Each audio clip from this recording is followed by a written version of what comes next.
Welcome to my YouTube channel HR Educational Hub মৰমৰ ছাত্ৰ-ছাত্ৰী সকল আজি আমি দুটা গুড নিউজৰ কথা শুনিম ঠিক আছে আমাৰ কাৰণে খুবে ভাল আৰু তোমালোকৰ কাৰণে তো বহুতে ইন্টাৰেষ্টিং এটা মানে ভিডিও হ'ব আজিৰ কাৰণে কিহৰ কাৰণে জানানে তোমালোকৰ যেটো ডেসক্ৰিপচন টাইপ যেটো পাৰ্ট আছে MCQ তো তুমি শেৰখানি কৰিব নোৱাৰা এটো ডাইৰেক্টলি তোমাৰ যেটো আহিব এটো গোলগাল মাৰি থৈ আহিব লাগিব তুমি হেতু যদি জানি কৰিছা কাৰেক্ট হ'ব আৰু যদি জানি কৰা নাই তেতিয়া হলে তোমাৰ হেতু কাৰেকচন কৰাৰ কোনো অপচন নাই ঠিক আছে কিন্তু আজি আমি দুটা পয়েন্টৰ বিষয়ে আলোচনা কৰিম চাই এটো তোমালোকৰ কাৰণে বহুতে ইম্পৰ্টেন্ট হয় আৰু তোমালোকৰ কাৰণে বহুত ভালো হয় এটো গুটেখিনি তোমালোকৰ ফেভাৰত আছে এই দুটা গুটেখিনি তোমালোকৰ ফেভাৰত আছে এটা হৈছে কি তোমাৰ স্টেপিং মাৰ্কস এতিয়া তোমাৰ স্টেপিং মাৰ্কস টু একচুয়ালি হয় কি হেতু আমি অলপ বুজিবলৈ ট্ৰাই কৰিছো স্টেপিং মাৰ্কস ইটো আছে ধৰিলে তোমাৰ এটা সাম এটা আহিল তোমাৰ হেতু ম্যাথছৰে হওক বা তোমাৰ সায়েন্সৰে হওক ম্যাথছ বা সায়েন্স তোমাৰ যিকোনো হ'ব পাৰে তোমাৰ ধুনিয়াকে অংক এটা আহিছে তুমি সেই অংকটো না জানা ঠিক আছে কৰিবল না জানা তুমি কিন্তু তুমি সেই অংকটো বা এটো সায়েন্সৰে হওক বা ম্যাথছৰে হওক তোমাৰ যিখিনি দিয়া আছে ঠিক আছে যিখিনি কি কৰা আছে দিয়া আছে তুমি ধুনিয়াকে লিখিলা গিভেন অমুক অমুক অমুক অমুক অমুক তমুক ধুনিয়াকে লিখিলা তুমি গিভেন দিয়া আছে এটো যেনেকৈ ধৰা তোমাৰ আমাৰ লাইট চ্যাপ্টাৰৰ পৰা অংকবোৰ আহে ধৰিলা তোমাৰ ইয়াতে দিয়া আছে প্ৰতিবিম্বৰ দূৰত্ব ইমান সেন্টিমিটাৰ লক্ষ্যবস্তুৰ দূৰত্ব মাইনাস ইমান সেন্টিমিটাৰ তাৰ পিছত তোমাৰ প্ৰতিবিম্বৰ উচ্চতা ইমান সেন্টিমিটাৰ বিবৰ্ধনৰ মান দিয়া আছে ইমান তো তোমাৰ এইখিনি তুমি ধুনিয়াকে লিখি থোৱা লিখিলা ঠিক আছে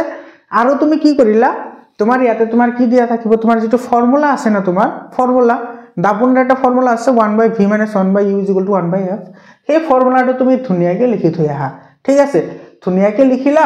ইয়াতে লিখিলা এটো 1/v - 1/u = 1/f তাৰ পিছত তুমি আৰু কৰা নাই তাৰ পিছত তুমি নাজানা যে কেনেকে কৰিব লাগে সেই অংকটো তেতিয়া হলে তোমাৰ এই যিখিনি তুমি লিখিলা নে তোমাৰ ইয়াতে যিখিনি তুমি লিখিছা সেইখিনিতে তুমি নম্বৰ পাবা যিখিনি লিখিছা সেইখিনিয়ে নম্বৰ পাবা এবাৰ কিন্তু এই নিয়মটো নতুনকৈ সংযোজন কৰিছে আমাৰ সেৱা বোৰ্ডত আগতে CBSE বোৰ্ডত আছিল CBSE বোৰ্ডত এতিয়াও আছে কিন্তু এই বছৰ আমাৰ সেৱা বোৰ্ডত এই নিয়মটো আনিছে ঠিক আছে তো তোমালোকৰ যেটো এক্সাম হ'ব না যিকোনো তোমাৰ যেটো এক্সাম হ'ব যিকোনো তোমাৰ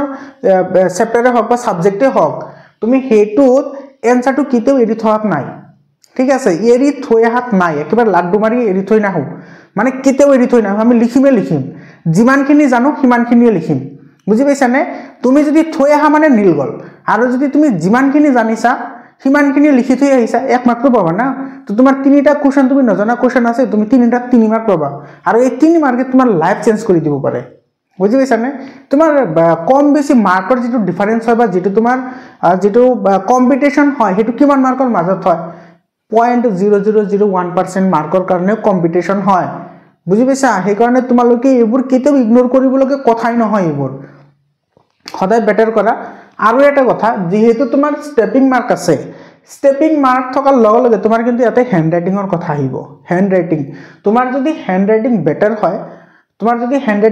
হয় আৰু যদি পৰীক্ষকৰ মনটো ভাল লাগে তেতিয়া হলে কিন্তু তোমাৰ মাৰ্কটো এটি ইনক্ৰিজ হ'ব পাৰে দিব বুলি ডাইৰেক্টলি নহয় হ'ব পাৰে যদি ইচ্ছা কৰে দিব পাৰে নিদিলে না কিন্তু যিখিনি তোমাৰ স্টেপিং মাৰ্ক আছে না তুমি এইখিনি কিন্তু 100% পাবা এটো তোমাৰ যিখনো তোমাৰ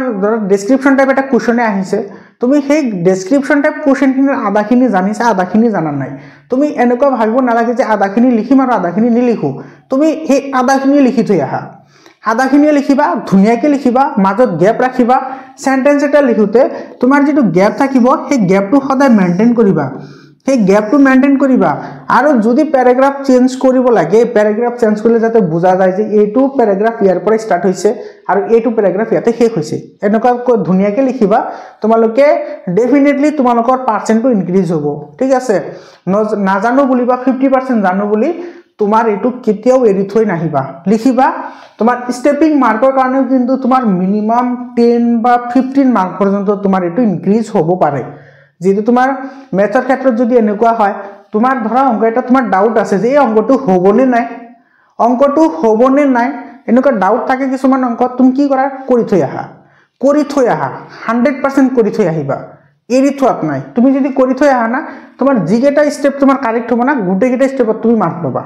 গোটেইকেইটা এইটো মেথছতে হওক বা সায়েন্সতে হওক আৰু তোমাৰ সায়েন্সৰ যিকেইটা তোমাৰ ডেসক্ৰিপশন টাইপ এনসাৰ আহিব বা কোৱেশ্চন আহিব সেই কোৱেশ্চন কেইটা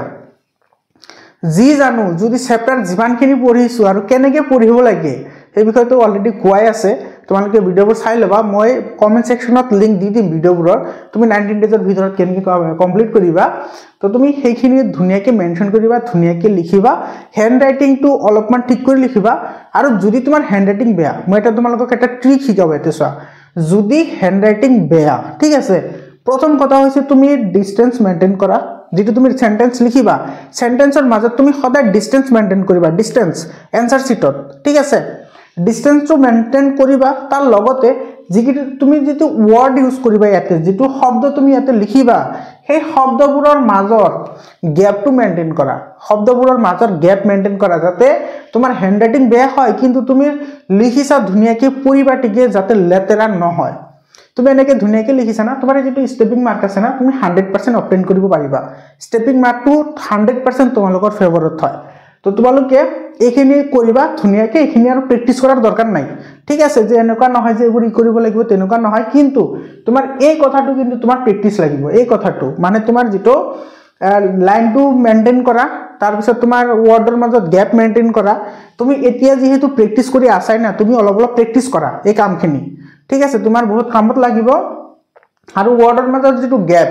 সেই গ্যাপটো মেইনটেইন কৰা আৰু আকাৰ ইকাৰ হিচিকাৰ তোমাৰ এইবোৰ দিউতে সদায় সাবধান হবা ঠিক আছে মানে তোমাৰ এটা থ্ৰিশিকাৰ সৰুকে দিছা আনটো তোমাৰ ডাঙৰকে দিছা না এইবোৰ তোমাৰ পেপাৰবোৰ দেখাত না বেয়া কৰে ঠিক আছে তুমি আখৰৰ সাইজটো ঠিক কৰা বেয়া হওক কথা নাই ঠিক কৰিব মানে তোমাৰ আখৰৰ শেপ ঠিক কৰিব না লাগে আকাৰিকাৰ হিচিকাৰ যাতে তোমাৰ অলপমান মানে এৰং বেৰং নহয় ঠিক আছে তাৰ পিছত তোমাৰ এই লাইনটো মেইনটেইন কৰা আৰু তোমাৰ প্যাৰাগ্ৰাফ চেঞ্জ কৰাটো শিকা ঠিক আছে কেনেকে মানে কেতিয়া তুমি প্যাৰাগ্ৰাফ চেঞ্জ কৰিবা বা তুমি কেতিয়া তোমাৰ লাইন এটা তুমি লিংক আপ কৰিবা সেন্টেন্স প্যাটাৰ্ন ঠিক কৰা ঠিক আছে তোমাৰ বহুতখিনি হেল্প হ'ব আৰু 2 নম্বৰটো চোৱা ইজি এক্সাম প্যাটার্ন বহুত ইজি হ'ব মই তোমাক আজি কথাটো কৈ থলো ইজি কিহৰ কাৰণে হ'ব গম পাইছানে কাৰণ যিখিনি তোমাৰ প্ৰি-বোৰ্ড এক্সামিনেশনৰ কোৱেশ্চন আহিছে কিছুমান জিলাতো তোমাৰ ভবাৰ বাহিৰত মানে কোৱেশ্চন আহিছে একচুয়ালি তোমাৰ সেই কোৱেশ্চনবোৰ সেই সকল ষ্টুডেন্টে পাৰিব যি সকলৰ তোমাৰ 100% নলেজ আছে যেনেকুৱা তোমাৰ লখিমপুৰ জিলাৰ সায়েন্সৰ যেটো কোৱেশ্চন পেপাৰ হেতু সায়েন্সৰ কোৱেশ্চন পেপাৰটো বহুত স্ট্যান্ডাৰ্ড হয় তুমি তেতিয়াহে হেতু তুমি সলভ আউট কৰিব পাৰিবা যেতিয়া তোমাৰ 100% চেপ্টাৰৰ নলেজ আছে ঠিক আছে কিছুমান এক্টিভিটি এনেকুৱা আছে নে যে সেই এক্টিভিটিটো তুমি জানিবলৈ হলে পুৰা চেপ্টাৰৰ নলেজ তোমাৰ লাগিব আৰু গোটেইকেটা এক্টিভিটি মই তোমালোকৰ কাৰণে বহুত আগতে কৰি থৈছো এই বছৰে কৰিছো তোমালোকৰ কাৰণে তোমালোকে যদি সোৱা নাই গোটেইকেটা এক্টিভিটি চাবা সায়েন্সৰ বহুত ইম্পৰ্টেন্ট হয় আৰু প্ৰি-বোৰ্ড এক্সামিনেশনৰ কোৱেশ্চন পেপাৰবোৰ তুমি যদি সোৱা প্ৰি-বোৰ্ড এক্সামিনেশনৰ কোৱেশ্চন পেপাৰৰ এমসিকিউ তো সলভ কৰিবাই তাৰ লগতে যিখিনি ডেসক্ৰিপশন টাইপ কোৱেশ্চন আছে না সেইখিনি সলভ কৰিবা সেইখিনি তোমালোকে মোৰ চেনেলতে পাই যাবা অসমৰ ভিতৰত আটাইতকৈ বেছি প্ৰি-বোৰ্ড এক্সামিনেশনৰ কোৱেশ্চন পেপাৰ মই সলভ কৰিছো তোমালোকে প্লেলিষ্টত গৈ চেক আউট কৰা 22টা সায়েন্সৰ এমসিকিউ অলৰেডি মোৰ আপলোড কৰা হৈছে মানে তোমালোকৰ কাৰণে মই সলভ আউট কৰিছো আৰু প্ৰত্যেকটো পইণ্টৰ বিষয় মই তোমালোকক জনাবলৈ ট্ৰাই কৰিছো মেথছটো তেনেকুৱা গুটে মোটামুটি 12-13টা কৰা হৈছে বাকিখিনি তোমালোকৰ এই 19 ডেজত মই কমপ্লিট কৰিম আৰু তোমালোকৰ কাৰণে ধুনিয়াকে এটা ভিডিও এটা বনাম যে তোমালোকে পৰীক্ষাত কেনেকে ফিগাৰ ডিজাইন কৰিবা তাৰ লগতে তুমি কেনেকে এনসাৰ ৰাইটিং কৰিবা তো তোমাৰ যদি এনসাৰ ৰাইটিং স্কিলটো যদি আহি যায় না তোমাৰ মাৰ্কটো এনে তুমি 5 মাৰ্কস এটা ইনক্ৰিজ হ'ব 5 মাৰ্কস এনে তুমি বেছি পাবা তো তোমাৰ যেহেতু তোমাৰ প্ৰি-বোৰ্ড এক্সামিনেশনৰ কোৱেশ্চন পেপাৰ তোমাৰ এনেকুৱা হৈ আছে তো তুমি যদি প্ৰি-বোৰ্ড এক্সামিনেশনৰ কোৱেশ্চন পেপাৰ যদি সলভ কৰা তোমাৰ যদি টপিক ওয়াইজ নলেজ আছে তোমাৰ কাৰণে এক্সামটো বহুত ইজি হ'ব আৰু অলপ হিন্ট কিন্তু দিছে আমাৰ সিএম ডাঙৰীয়াই হিন্ট দিছে আমাৰ সাৰে সিএম ডাঙৰীয়াই মানে মুখ্যমন্ত্ৰী ধুনিয়াকে হিন্ট এটা দিছে যে এক্সাম বহুত ইজি হ'ব এক্সাম বহুত ইজি হ'ব হেতু নিউজ কি জানি তোমালোকে চাই তো হিন্টৰ পৰা তো ক'ব পাৰি তাৰ লগতে আমাৰ যেটো এক্সাম প্যাটাৰ্ন আছে না হাফ ইয়াৰলি কোৱেশ্চন পেপাৰ মই সলভ কৰিছো তোমাৰ প্ৰি-বোৰ্ড এক্সামিনেশনৰ কোৱেশ্চন পেপাৰ সলভ কৰা আছে গতিকে তাৰে পৰা মই কৈ আছো তোমালোকৰ এক্সাম প্যাটাৰ্ন বহুত ইজি হ'ব আৰু তোমালোকৰ লাষ্ট 5 ইয়াৰৰ পিওয়াইকিউ কৰাম